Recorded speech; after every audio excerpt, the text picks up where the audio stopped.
always, sometimes never. Is it always, sometimes, or never the case that the ith unit basis vector dot product with x is equal to the dot product of x with the ith unit basis vector, which is equal to the ith component of x? And I suspect it's always true. Let's try to prove it. I want to remind you what EI is. Remember, it's the ith unit basis vector, which means it has a 1 in the ith component and 0 for all of the other components of this particular vector. I can actually also write it or expose it by perhaps using the Greek letters epsilon 0, epsilon 1, and so forth, epsilon n minus 1, where epsilon I is equal to 1 and every other component is 0. The reason I want to do that is it will help me when I'm trying to write out the dot product if I know how to express the components of E. Now, of course, notice that it has to be true that the dot product of the ith unit basis vector with x is the dot product of x with the ith unit basis vector, because dot product is commutative. So we know the first part of this set of 3 equations is actually true. Now we need to show that the dot product yields the ith component. And you might say, well, that's pretty obvious, but let's again do that formally.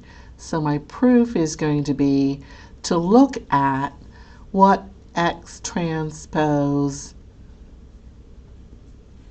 dot product, or the x transpose times the ith unit basis vector actually is.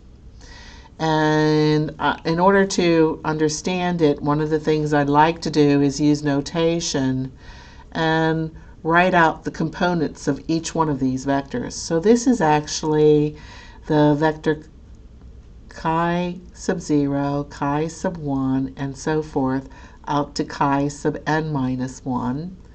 And we look at the dot product of that vector with the unit basis vector, which is going to have components epsilon 0, epsilon 1, and so forth, out to epsilon n minus 1. And we know how to write the dot product. It's actually just a scalar, which is the sum of the product of the corresponding components for each one of these vectors. First, we perform the multiplication and then we add them up. So this will be where j ranges from 0 to n minus 1, chi sub j times epsilon sub j.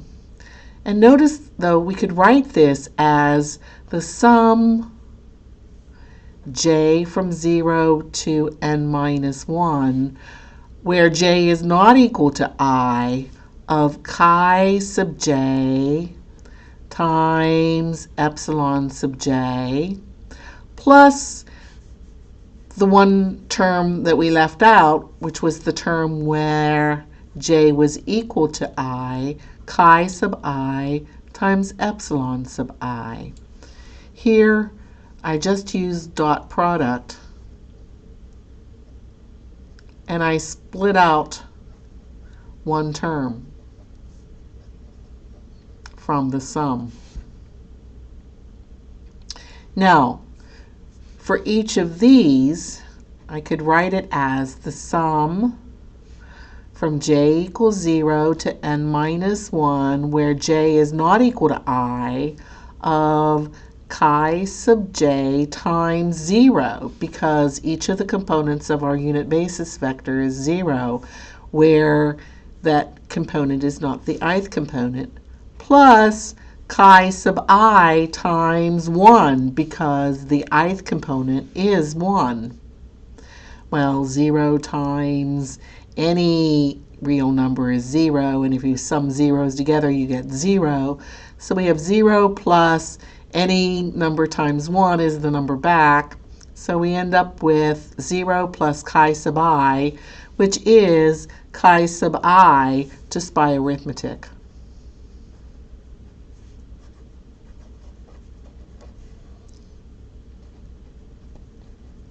And hence, it's always true,